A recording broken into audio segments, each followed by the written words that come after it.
semuanya, ketemu lagi dengan aku Rani Kartika dalam channel YouTubeku Rani Kartika Library yang tentunya membahas seputar perkuliahan, seputar mahasiswa, dan seputar permasalahan hukum lainnya.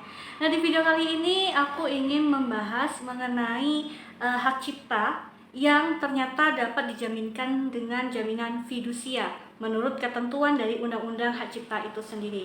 Nah, di sini akan timbul pertanyaan, apakah memang benar hak cipta itu bisa dijaminkan? Sebab hak cipta kan karena namanya hak itu tidak berwujud gitu ya. Lantas bagaimana sih dijaminkannya itu gitu ya?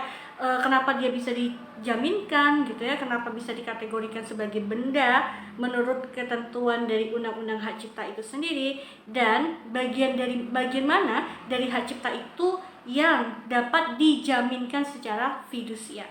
Nah, semoga ini nantinya menambah sedikit pemahaman kalian, wawasan kalian terkait dengan yang namanya hak kekayaan intelektual. Oke, buat kalian yang baru mampir di channelku ini, aku ucapkan terima kasih ya karena sudah mampir. Jangan lupa untuk klik tombol subscribe bagi yang belum, lalu kemudian tinggalkan jejak like-nya dan share jika dirasa ini bermanfaat. Terima kasih, mari kita bahas. Teman-teman, sebenarnya berbicara tentang hak cipta yang dapat dijaminkan dengan fidusia, ini juga menjadi pernah menjadi penelitian saya gitu di tahun 2016 gitu ya, penelitian untuk tugas akhir S2 saya. Saya meneliti tentang ini. Nah, karena ini terdiri dari dua variabel, yaitu kita di satu sisi berbicara tentang yang namanya hak cipta sebagai bagian dari hak kekayaan intelektual, dan yang satunya lagi ada variabelnya kita bicara tentang jaminan fidusia. Nah, dua hal ini kita coba berikan definisinya terlebih dahulu supaya teman-teman di sini yang menonton channel ini jadi paham. Sebenarnya terkait dengan hak cipta maupun jaminan fidusia secara definitif sudah ada videonya di video-video saya sebelumnya, kalian boleh cek untuk mengetahui itu. Tapi nggak apa-apa, di sini akan saya mengulas sedikit saja untuk memberikan gambaran atau pemahaman penghantar kepada teman-teman ya. Oke teman-teman, kita bahas dulu yang pertama mengenai hak cipta ya. Nah, kita tahu bahkan di video saya sebelumnya juga sudah dijelaskan nih bahwasanya hak cipta itu bagian dari salah satu jenis hak kekayaan intelektual. Nah, di Indonesia sendiri, ketentuan mengenai hak cipta ini diatur dalam Undang-Undang Nomor 28 Tahun 2014 tentang Hak Cipta. Pada pasal 1 ayat 1-nya, itu merupakan pasal mengenai definisi hak cipta. Apa sih yang dimaksud dengan hak cipta itu? Hak cipta adalah hak eksklusif yang ada pada diri si pencipta berdasarkan prinsip deklaratif yang timbul sejak karya yang dibuat oleh si pencipta itu diwujudkan dalam bentuk nyata. Oke. Nah, jenis-jenis dari ruang lingkup hak cipta itu sendiri tidak hanya meliputi ilmu pengetahuan saja, tetapi juga seni maupun karya arsitektur. Misalnya apalagi nih di bidang ilmu pengetahuan seperti buku gitu ya, ceramah, pidato, bunga rampai gitu ya, sebuah karya ilmiah. Nah, itu melekat hak cipta di dalamnya. Lalu kemudian ada seni tari, seni batik, karya fotografi. Nah, itu juga bagian dari hak cipta, melekat sebuah hak cipta. Pada siapa? Tentu saja pada diri si penciptanya. Lalu kemudian variabel kedua, setelah hak cipta itu kita bicara tentang jaminan fidusia. Nah, teman-teman, jaminan fidusia adalah salah satu saja jenis dari lembaga-lembaga jaminan yang ada atau yang kita kenal, selain dari gadai, hipotek maupun hak tanggungan atas tanah. Nah, khususnya jaminan fidusia ini, dasar hukumnya itu diatur di Undang-Undang Nomor 42 Tahun 1999. Apa sih yang dimaksud dengan jaminan fidusia? Jadi teman-teman, jaminan fidusia itu adalah jaminan hak kepemilikan gitu ya terhadap benda-benda. Dalam hal ini benda tersebut adalah benda bergerak, baik benda bergerak berwujud maupun tidak berwujud, serta benda tidak bergerak gitu ya, termasuk di dalamnya kalau tidak salah itu adalah benda bangunan sepanjang dia tidak dilekatkan dengan jaminan hak tanggungan atas tanah. Nah, keberadaan jaminan ini sebenarnya itu sangat identik dengan adanya menahan benda untuk pelunasan gitu ya. Jadi kalau ini biasa terkait dengan pembiayaan, orang butuh dana, ya kan, ke lembaga pembiayaan atau misalnya ke perbankan, lalu kemudian sebagai timbal baliknya orang yang berutang harus menyerahkan asetnya atau bendanya atau kekayaannya itu kepada pihak yang memberikan pinjaman, gitu ya. Nah, barang ini yang dijaminkan ini tuh ditahan. Sampai kapan sih? Sampai pinjaman atau utang tersebut berakhir jangka waktunya ataupun lunas. Tujuan dengan jaminan itu apa sih? Manakala apabila terjadi wan prestasi atau cedera janji atau tidak terselesaikannya pelunasan tersebut, nah benda yang dijaminkan ini tadi dapat dieksekusi gitu ya, dapat diambil alih oleh pihak yang telah memberikan piutang atau pinjaman seperti itu. Lalu berkaitan dengan permasalahan yang mau kita bahas ini adalah, loh kok bisa sih hak cipta ini dijaminkan dengan jaminan fidusia gitu ya. Nah, sebenarnya pertanyaan ini itu merujuk pada Pasal 16 ayat 3 Undang-Undang Nomor 28 Tahun 2014 tentang hak cipta yang menyatakan bahwa hak cipta dapat dijadikan sebagai objek jaminan fidusia. Kenapa ada bunyi pasal yang demikian? Karena ternyata setelah dianalisa lagi bahwa hak cipta ini termasuk dalam kategori kebendaan yang sifatnya adalah imaterial atau tidak berwujud, teman-teman. Kalau kita korelasikan dengan definisi jaminan fidusia tadi kan adalah jaminan yang berlaku terhadap benda bergerak, baik itu berwujud maupun tidak berwujud tadi kan. Nah, ini korelasinya kenapa bisa dijadikan sebagai objek jaminan fidusia. Kemudian alasan lainnya adalah karena dalam hak cipta itu melekat yang namanya hak eksklusif. Hak eksklusif hak cipta ini, teman-teman, itu dibedakan menjadi dua. Ada yang namanya hak moral dan ada yang namanya hak ekonomi.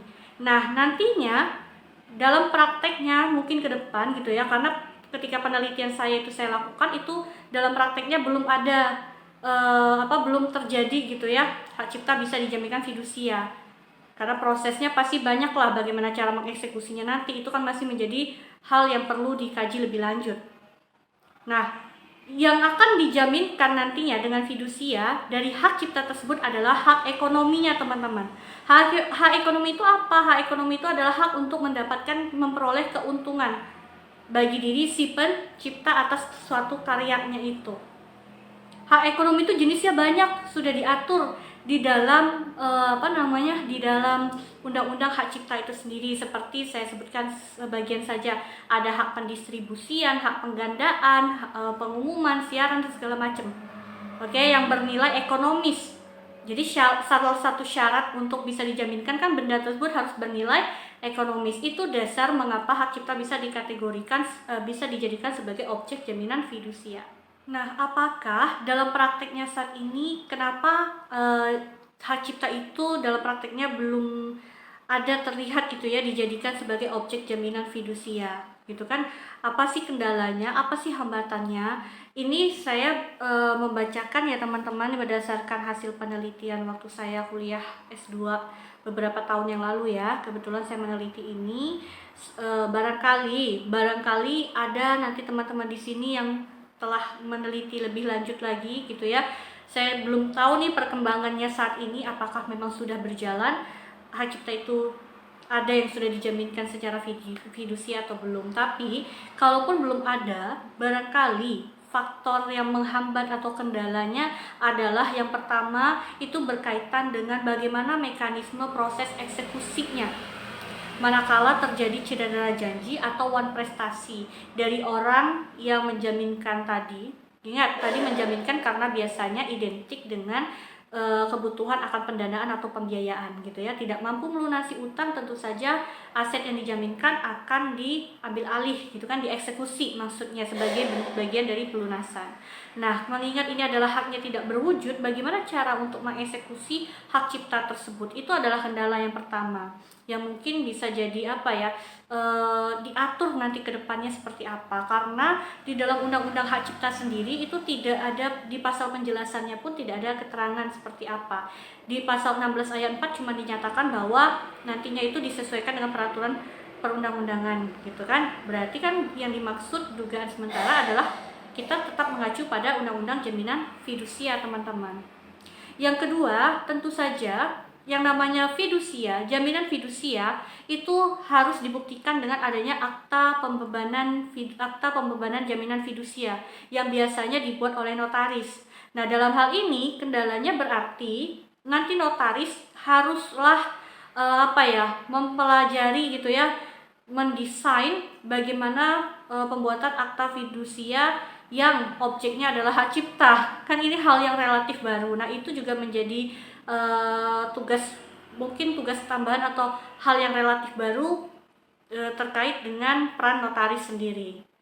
Nah, sehingga perlu sinergi gitu ya, perlu sinergi untuk sama-sama mengetahui proses ini, hak cipta dijaminkan fidusia ini oleh siapa saja gitu ya, oleh si notaris selaku yang membuatkan akta jaminan fidusianya, lalu kemudian mungkin pihak-pihak perbankan atau lembaga pembiayaan lain terkait pendanaan gitu ya, dan tentu saja masyarakat yang memiliki karya atau hak cipta gitu. Mengingatkan haknya yang diambil alih, katanya nanti yang dijaminkan hak ekonomi. Nah, apakah keseluruhan hak ekonominya akan dijaminkan ke lembaga pembiayaan atau pendanaan tersebut, atau bisa sebagian saja? Bagaimana caranya? Karena kan kita buktinya memiliki hak cipta itu, teman-teman, itu kan dibuktikan dengan adanya surat pencatatan ciptaan. Nah, surat pencatatan ciptaan itu kan bukti kepemilikan bahwa kitalah pemilik dari karya tersebut. Apakah itu yang akan dijaminkan atau bagaimana nih? Nah, itu kan perlu didudukkan semuanya nih, selaku pembuat peraturan kebijakan dengan notaris maupun dengan lembaga pembiayaan dan masyarakat. Perlu bersinergi, perlu diberikan pemahaman atau sosialisasi seperti itu ya, teman-teman ya. Oke, teman-teman, mungkin itu aja sedikit ulasan dari aku mengenai hak cipta sebagai jaminan fidusia, ya kan. Mohon maaf nih, gak bisa dijelaskan secara detail. Kalau detail nanti jadi beratus halaman sesuai dengan tesisnya aku waktu S2 gitu ya. Penjabarannya panjang sekali kalau kita mau kupas dalam banget gitu. Tapi semoga ini dapat membantu kalian gitu ya, menambah sedikit wawasan kalian terkait dengan yang namanya hak kekayaan intelektual dan masalah hukum jaminan, teman-teman.